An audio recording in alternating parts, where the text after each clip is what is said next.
인생아, 고마웠다. 2023년 3월 24일 점심 식사 자리에서 핸드폰으로 황영웅의 인생아 고마웠다를 틀었다. 참석자는 3명. 해방둥인 필자 78세, 중앙부처 차관 출신 예비역 중장 85세, 중앙부처 차관 출신으로 국회의원을 역임했던 여성 83세이었다.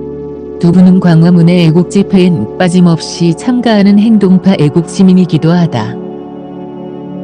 세상 돌아가는데 늘 적극적인 관심을 가진 덕분인 듯 정신적으로나 육체적으로 건강 그 자체이라. 내가 먼저 황영웅 이야기를 꺼냈다.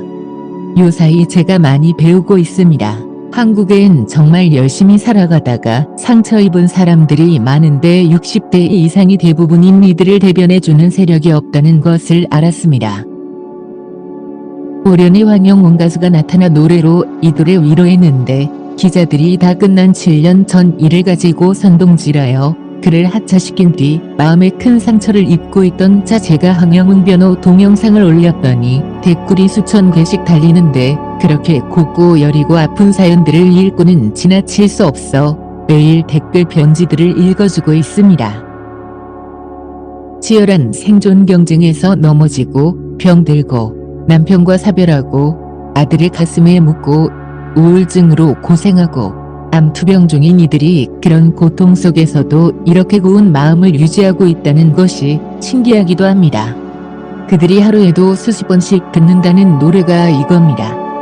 두 분은 인생아 고마웠다를 들어보자고 했다. 핸드폰을 꺼내 틀었다. 문을 닫고 음량을 높였다. 황영웅의 깊은 저음으로 시작되는 노래가 흘러나왔다. 숙연해졌다. 인생아 고마웠다. 작사 작곡 알고 보니 혼수 상태 노래 조항조. 사람이 나를 떠나도 세상이 나를 속여도 내 곁에 있어 주어서 인생아 고마웠다. 사랑이 나를 떠나도 그것은 내 몫이라고 나에게 말해주어서 인생아 나 부탁을 한다. 나 두 눈 감는 날에는 잘 살았다고 훌륭했다고 그 말만 해주라. 눈물이 많은 삶이어서 고생했다 말해주라. 배운 게 많은 삶이어서 아름답다 말해주라. 인생아 고마웠다. 빈몸으로 태어나도 많은 걸 채워주고 빈몸으로 보내주어서 인생아 나 부탁을 한다.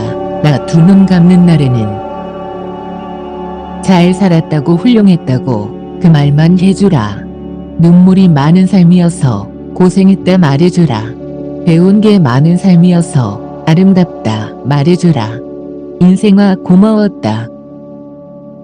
인생아 내 인생아 참 고마웠다. 인생아 사랑한다. 인생아 사랑한다.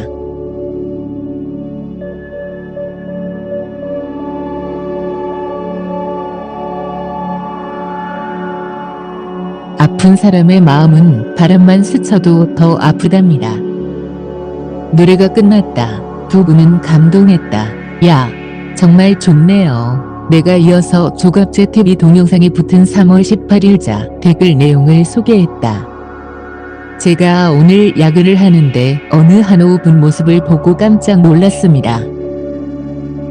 어디에서 들릴든 말뚝 가느다란 소리가 나 소리 나는 쪽으로 가 보았는데 한호분이 황영웅님 노래 인생아 고마웠다를 들으시며 가슴에 핸드폰을 안고 주무시는 모습을 보면서 눈물이 나왔습니다. 그분은 많이 아프신 시한부 한호분인데 노래는 듣고 싶고 옆 사람에게 피해주지 않으려 핸드폰을 습관에 싸서 가슴에 묻고 황영웅님 노래 들으시면서 잠든 모습이 너무나 가슴 아프고 애처로웠습니다. 이렇게 황영웅님 노래가 이러한 분들에게 심금을 울립니다. 저도 그분 모습을 보고 너무 가슴이 무너지도록 아팠습니다. 이 편지를 소개하더니 수많은 댓글들이 달렸는데 그중 3개를 방송에서 읽어주었다. 또 울컥합니다. 어느 삶인들 눈물 없고 힘들지 않겠는지요. 그래도 내 생의 마지막 날 인생아 고마웠다고 말하며 갈 수 있으면 좋겠습니다. 섬세한 가사에 깊은 울림이 있는 황영웅 가수님의 목소리가 합해져 더할 수 없는 감동을 느낍니다. 듣고 또 들어도 새삼 감동스럽습니다. 시한부 선고받으신 환우님, 누가 무슨 말을 한들 위로가 되겠는지요. 그래도 황영웅님 노래로 큰 위로 받으신다니 참으로 다행입니다. 황영웅 가수님, 당신은 그런 분이십니다. 힘든 거 이겨내시어 돌아오시기 바랍니다. 조갑재 선생님 감사합니다. 아픈 사람의 마음은 바람만 스쳐도 더 아프답니다. 읽어주신 글에 하염없이 눈물이 납니다. 노래로 아픔을 조금이나마 견디고 계실 환호부님, 힘내시길 바랍니다.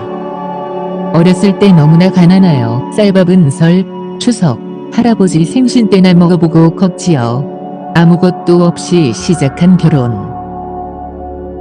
그저 안 먹고 안 입고 당장 쑥 넘어가는 것 아니면 돈 안 쓰기로 하고 10년을 저축해서 좀 큰 돈을 모아서 사업의 사자도 모르면서 사업을 시작해서 1년도 안 되어서 다 털어먹고 빚만 동그랗게 짊어지고 아이들 남매를 초등학교를 내 군데씩이나 전학을 시키고 중, 고등학교 다니는 아이들과 9평 영구 임대에서 10년이 넘게 살고 우리의 삶은 정말 처절 그 자체였어요. 황영웅 가수의 인생아 고마웠다 노래가 제 인생의 위로곡이 되었어요. 제 나이 70이 되었네요. 굽이굽이 눈물이 많은 삶이었어요. 아들 결혼시키고 한창 재롱 부리던 3살짜리 소녀를 하늘나라 먼저 보내고 아들이 삶의 끈을 놓으려고 몸부림치는 모습을 지켜봐야 하는 애미는 매일 가슴속에 불덩어리를 안고 살았지요. 신압으로 10여 년의 세월이 흘러 이제 아픔에 굳은 살이 박여서 그냥 살고 있는데 어느 날 명문대 나온 딸 아이 외국에서 직장생활 잘하고 있더니 노숙자가 되고 머리를 이상하게 자르고 완전 거지가 되어 집에 왔어요. 너무나 놀라서 정신과에 데리고 갔더니 조현병이라고 정말 몸이 부들부들 떨렸어요. 차라리 외상이면 얼마나 좋을까요. 40대 중반인 딸 아이 인생 눈물만 납니다. 이래도 인생아 고마웠다고 내가 나를 위로하면서 눈물바람을 하고 살고 있어요. 한 세상 살기가 왜 이렇게 힘이 드는지요. 나만 이런가요?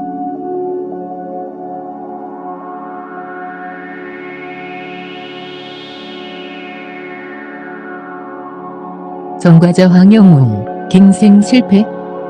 이런저런 이야기를 하는데 내 앞에 83세 할머니가 두 눈을 감싸며 흐느끼는 것이었다. 예비역 장성 출신 할아버지도 눈물이 글썽했다. 원래 목석 같은 나도 눈물을 참아야 했다. 그런데 녹차란 그 댓글 필자가 4월 9일자 조갑재 TV 동영상에 이런 댓글을 달았다. 선생님 안녕하세요. 황영웅 가수의 인생아 고마웠다 노래를 습관에 써서 들으시던 환호분이 돌아가시기 전 황영웅 가수를 TV에서 한번 보고 싶다고 하셨는데 못 보고 유명을 달리했습니다. MBC 엄폭이 이렇게 잔인합니다. MBC는 그들이 얼마나 잔인한 짓을 대한민국 국민한테 저지르고 있는지 깨닫지 않고 뻔뻔합니다. 하느님 MBC 방송에 처벌을 내리세요.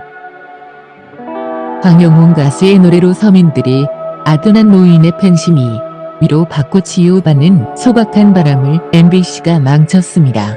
뻔뻔하게 사과방송 없이 시청자를 무시합니다. 선생님 죄송합니다. 너무 울분이 터져 그냥 하소연합니다.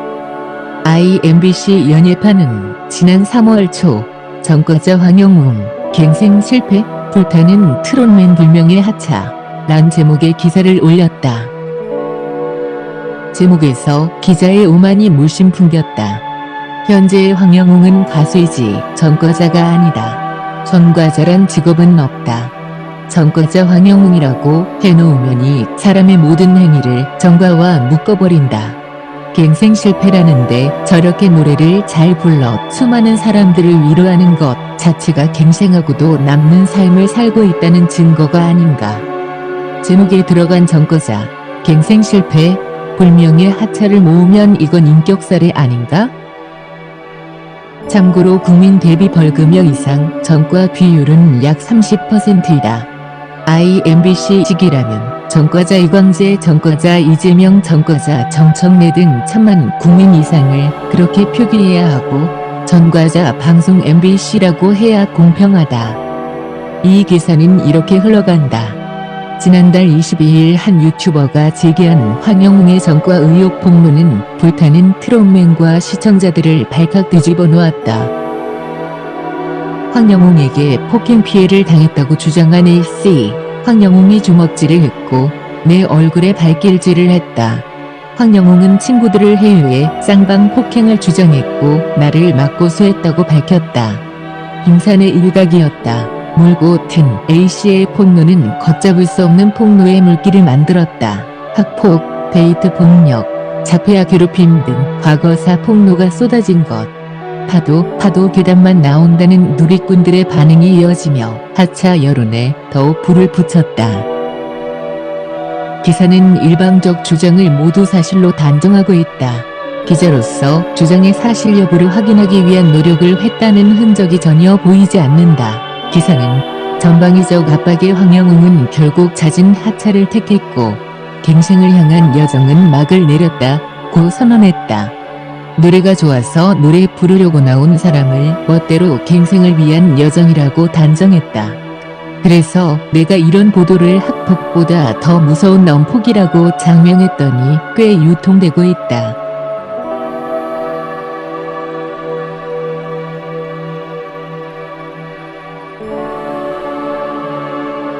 한국 언론의 문신 공개는 명백한 범죄 행위. IMBC는 상금 6억 원을 눈앞에 두고 물러난 황영웅에 대한 공격을 멈추지 않았다. 지난 3월 7일에도 다수의 폭행가해 의혹으로 은퇴 수순을 받고 있는 불타는 트롯맨 출신 가수 황영웅을 옹호한 시인 겸 평론가 김갑수의 발언이 도마 위에 올랐다면서 황영웅 동정론까지 비판했다. 29세 신인에게 은퇴 수순이라니? IMBC 기사는 보도문 형식을 빈 준엄한 선고문처럼 흘러간다. 본인 역시 이를 인정하고 은퇴 수순을 받고 있다고 왜곡한 뒤 김갑수의 말대로 옹호 세력이 있으나 그저 트로트를 사랑하는 무지한 노인들의 아둔한 팬심일 뿐이다 라고 노인 폄하를 서슴지 않는다.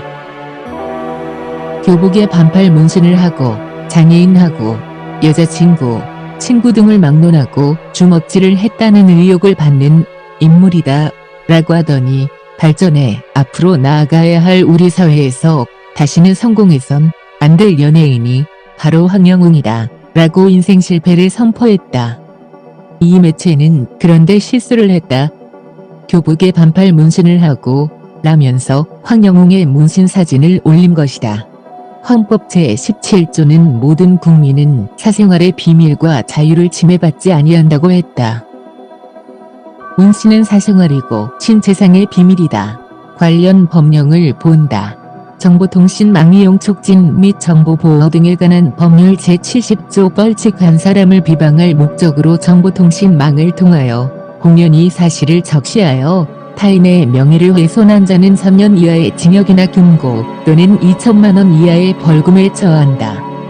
한국 언론이 공인도 아닌 신인 가수의 신체상 비밀을 이렇게 널리 알린 것은 일종의 사이버 테러이고 전형적인 엄폭이다. 문신은 비판의 대상이 될 수 없는 개인의 자유 영역이다. 그 문신 모양이 어떠하든 신체의 비밀에 속하므로 공개적 비방 자체가 자동적으로 명예훼손이다.